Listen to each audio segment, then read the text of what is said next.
أعوذ بالله من الشيطان الرجيم بسم الله الرحمن الرحيم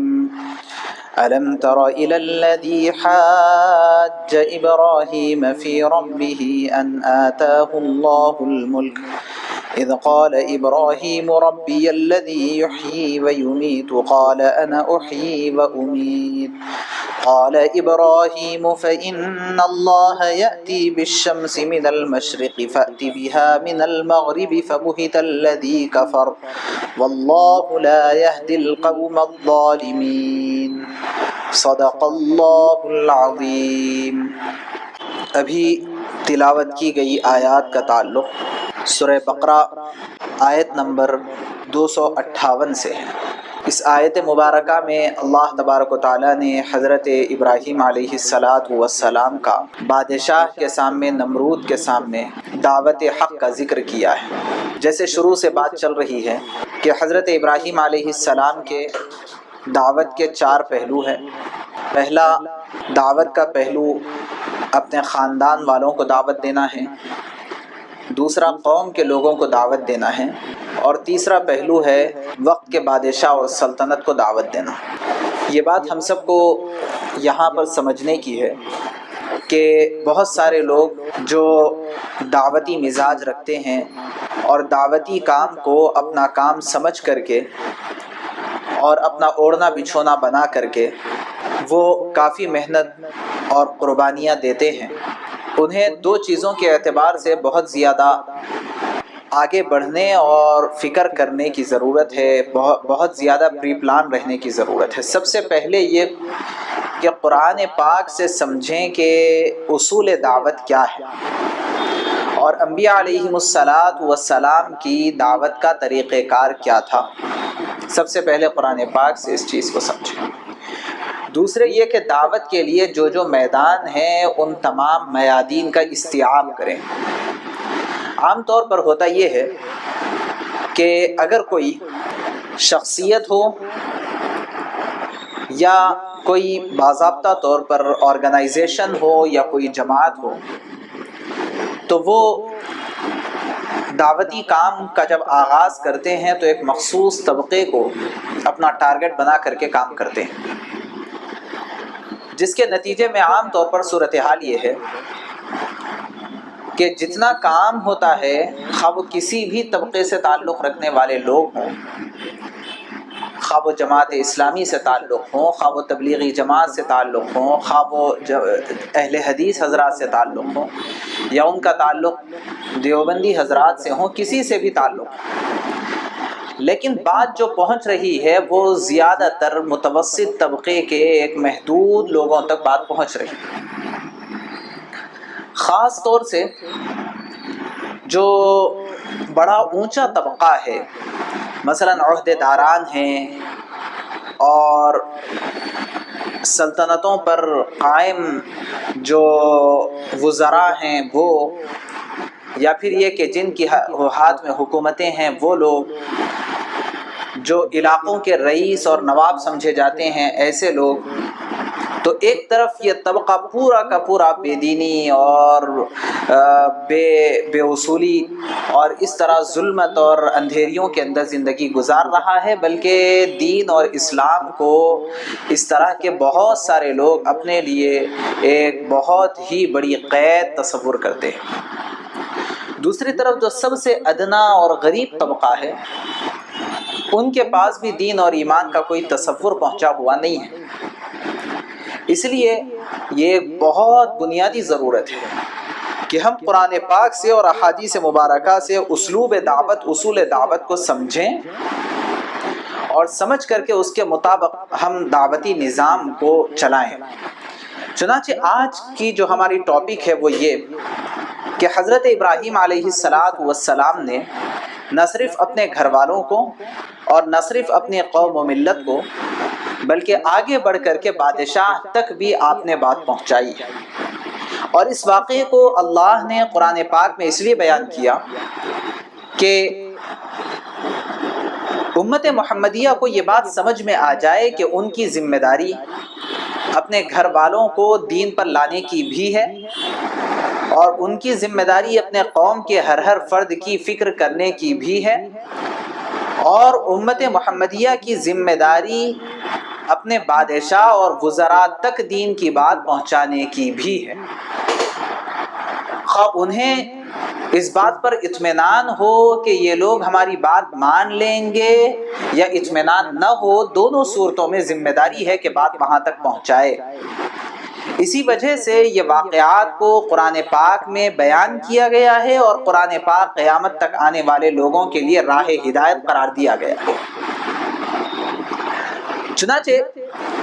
اس زمانے میں حضرت ابراہیم علیہ السلام قیام پذیر تھے عراق کے علاقے میں، آپ کی پیدائش وہیں پر ہوئی، اور آزر یہ عراق ہی کے علاقے کے تھے، اور وہیں پر آپ نے سب سے پہلے اپنے قوم کے لوگوں کو دعوت دی۔ جب یہ سارے حالات بن رہے تھے کہ قوم کے لوگ مانتے نہیں تھے، اور حضرت ابراہیم علیہ السلام ان کو منوانے کے لیے مختلف دلائل دے رہے تھے، کبھی ستاروں کی جانب متوجہ کر کے، کبھی چاند کی جانب متوجہ کر کے، اور کبھی سورج کو یہ بتلا کر کے کہ ان تمام چیزوں کے اندر معبود ہونے کی کوئی قابلیت نہیں ہے، اس طرح کے مختلف ان کو دلائل دے رہے تھے۔ اور ایک مرتبہ یہاں تک بات پہنچ چکی کہ قوم کے لوگوں نے یہ بات کہی کہ ہم میلے میں جا رہے ہیں اور آپ بھی ہمارے ساتھ چلیں۔ حضرت ابراہیم علیہ السلام نے عذر کر دیا، اور اس کے بعد تفصیلی واقعہ ہے کہ جب سارے لوگ چلے گئے اور حضرت ابراہیم علیہ السلام یہیں پر تھے، اپنے علاقے میں ہی تھے، تو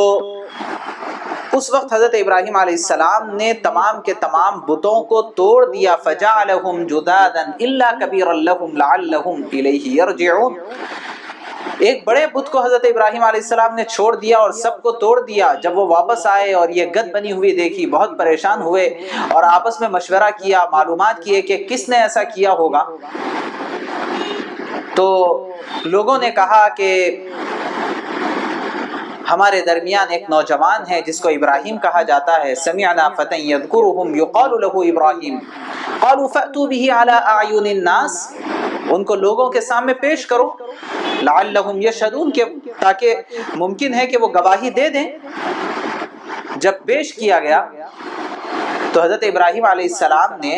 بجائے اس کے کہ وہ لوگ حضرت ابراہیم علیہ السلام سے کئی ایک سوالات کرتے، حضرت ابراہیم علیہ السلام نے ان سے کہا کہ بھائی ایک بڑا بت یہاں پر بیٹھا ہوا ہے، شاید اسی نے سب کو توڑا ہوگا، اسی سے پوچھ لو، مجھ سے کیا پوچھ رہے ہو۔ اللہ نے بڑی زبردست اس کی عکاسی کی ہے کہ اللہ نے فرمایا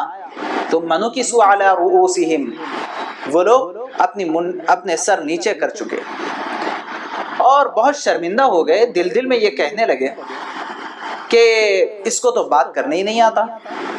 بلکہ اقرار بھی کر لیے وہ لوگ کہ آپ کو پتا ہے کہ یہ تو بات بھی نہیں کر سکتا۔ حضرت ابراہیم علیہ السلام نے سمجھایا کہ جو بت تمہارا نہ کوئی بات کر سکتا ہے، نہ کوئی تمہیں نہ فائدہ اور نہ نقصان پہنچا سکتا ہے،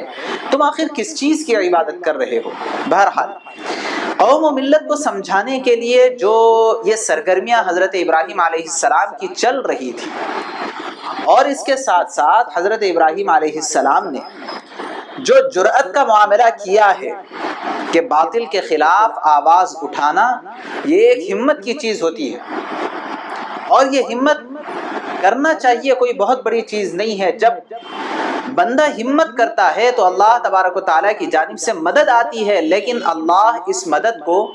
تمام لوگوں کو دکھلانا چاہتے ہیں، اس لیے ذرا دیر سے مدد آتی ہے۔ اللہ تعالیٰ بھی ہم کو آزماتے ہیں، اور ہم سے بھی اللہ کا تقاضا یہ ہوتا ہے کہ اس آزمائش میں مکمل طور پہ ہم اتریں۔ چنانچہ آپ دیکھیں کہ آنے والے حالات سے حضرت ابراہیم علیہ السلام ڈرے نہیں، لیکن ہوا یہ کہ صورتحال ایسی پیش آئی کہ عراق سے آپ سفر کر کے، ہجرت کر کے آپ وہاں سے فلسطین گئے، اور فلسطین سے آگے بڑھتے ہوئے مغربی علاقے کی جانب دعوت دیتے ہوئے مصر کے اندر داخل ہو گئے، اور وہاں پھر دوسرے واقعات پیش آئے ہیں۔ ابھی ہم کو یہ دیکھنا ہے کہ جب مقامی لوگ عراق کے لوگوں کے ساتھ دعوت کا معاملہ چل رہا تھا تو عراق کا جو بادشاہ تھا اس کو نمرود کہا جاتا تھا. وہاں کے بادشاہوں کا لقب یہی تھا اس زمانے میں. اور اس زمانے کے جو بادشاہ ہوتے تھے وہ لوگوں کے لیے معبود کا درجہ رکھتے تھے. بادشاہ نے یہ سوچا کہ اگر اس شخص کی دعوت ایسی ہی چلتی رہے گی تو یہ صرف بتوں کی عبادت سے نہیں، لوگوں کے میری عبادت سے بھی روک دے گا تو میری سلطنت اور حکومت کا بھی مسئلہ ہو جائے گا. اس نے بلا کر کے حضرت ابراہیم علیہ السلام سے ایک بڑا زبردست مناظرہ کیا، اور اس میں جس طرح حضرت ابراہیم علیہ السلام نے قوم کا ناطقہ بند کر دیا، اور جس طرح اپنے والد کو ایسے دلائل دیے کہ وہ کچھ کہنے کے موقف میں نہیں رہے اور سزا دینے کی بات پر اتر آئے، ایسے ہی حضرت ابراہیم علیہ السلام نے ایسے عقلی دلائل اس بادشاہ کو دیے کہ وہ بادشاہ بھی مبہوت ہو کر کے رہ گیا. ہوا کیا، اللہ تبارک و تعالیٰ فرماتے ہیں أَلَمْ تَرَ إِلَى الَّذِي حَاجَّ إِبْرَاهِيمَ فِي رَبِّهِ أَنْ آتَاهُ اللَّهُ الْمُلْكَ، کیا تم نے اس شخص کے حال پر غور کیا جس کو اللہ نے سلطنت کیا دے دی تھی کہ وہ اپنے پروردگار کے وجود ہی کے بارے میں ابراہیم علیہ السلام سے بحث کرنے لگا. اذ قال ابراہیم ربی الذی یحیی ویمیت، جبکہ حضرت ابراہیم علیہ السلام نے اس سے کہا بادشاہ سے کہ میرا پروردگار تو وہ ہے جو زندہ بھی کرتا ہے اور موت بھی دیتا ہے. یہ دلیل سنتے ہی بادشاہ نے نمرود نے کہا انا احیی و امیت، وہ کون سی بڑی بات ہے، میں بھی زندہ بھی کرتا ہوں اور موت بھی دیتا ہوں. انا احیی و امیت، میں زندہ بھی کرتا ہوں اور موت بھی دیتا ہوں. اور فوری ایک بے قصور شخص کو بلا کر کے جلاد کو حکم دیا کہ اس کی گردن اڑا دی جائے، اور یہ بتا کر کے کہا کہ دیکھو میں نے موت دے دی. اور جیل میں ایک وہ شخص جو سزائے موت کے جرم میں گرفتار تھا اس کو بلا کر کے آزاد کر دیا اور کہا کہ میں نے زندگی دے دی. اب حضرت ابراہیم علیہ السلام نے اس احمق اور بے وقوف کو موت اور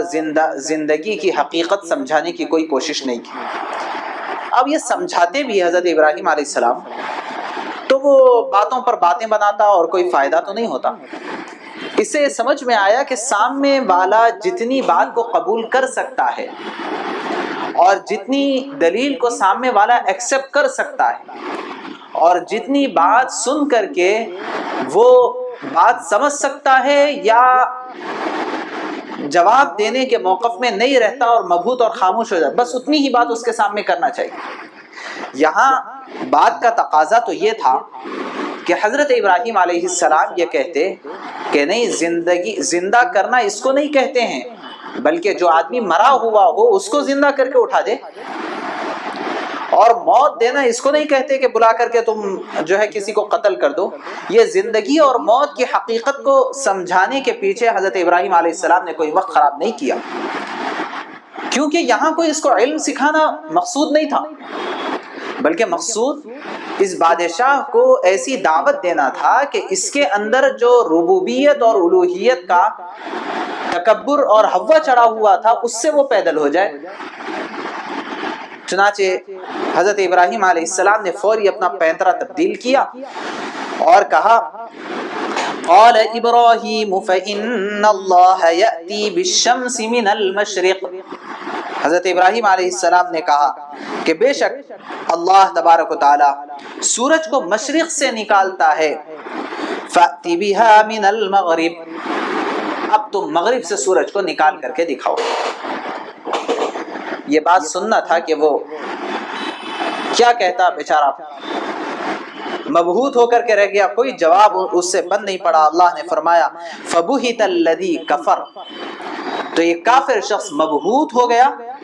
واللہ لا یہدی القوم الظالمین، اللہ تبارک و تعالی ظالم لوگوں کو ہدایت نہیں دیتا. یہاں اس آیت کے ذریعے سے ہمیں سب سے پہلا سبق یہ مل رہا ہے کہ جس طرح ہم متوسط طبقے کو اور اپنے برابر کے لوگوں کو دعوت دیتے ہیں، ایسے ہی ہماری ذمہ داری ہے کہ ہم رؤساء اور بادشاہوں کو بھی دین کی دعوت دیں اور ان کو اسلام کی اور ایمان کی حقانیت سمجھائیں، یہ ہماری ذمہ داری ہے۔ دوسرے یہ ہے کہ سامنے والا جس فیلڈ سے تعلق رکھتا ہے اور اس کا جو میدان عمل ہوتا ہے، اس کا جو بیک گراؤنڈ ہوتا ہے، اس کو سامنے رکھ کر کے اس کو اللہ کی حقانیت اور وحدانیت کو سمجھانا چاہیے۔ ایسا نہیں کہ سب کو ایک ہی لکڑی سے ہانکتے رہیں اور جو ہے بات سمجھ میں آئے تب بھی وہی، بات سمجھ میں نہ آئے تب بھی وہی، کوئی ایک بات ہم نے رٹ لی اور اسی کو ہم سب کے سامنے پیش کرتے جا رہے ہیں، اس سے کام نہیں بنے گا، بلکہ دعوت کی حکمت اور مصلحت کو سمجھنا چاہیے۔ چنانچہ حضرت ابراہیم علیہ السلام قوم کو دعوت دینے گئے تو وہاں پر کواکب اور ستاروں کی مثال دی، سورج کی اور چاند کی مثال دی، اس طرح کی مثالیں دے دے کر کے ان کو وہاں سمجھایا۔ اور جب بادشاہ کے پاس آئے تو زندگی اور موت کی اور مشرق اور مغرب سے سورج کو نکالنے کی یہ باتیں کی جو اس سے متعلق تھی۔ تو اس سے سمجھ میں آتا ہے کہ جہاں ہوتے ہیں اس میدان اور اس فیلڈ کے اعتبار سے بات کرنا چاہیے۔ اس کو کہتے ہیں کہ موقع شناسی، مردم شناسی اس کو کہتے ہیں۔ یہ انبیاء علیہ السلام کا خاصہ ہے۔ اللہ تبارک و تعالیٰ سے دعا ہے کہ اللہ ہم کو توفیق عمل نصیب فرمائے۔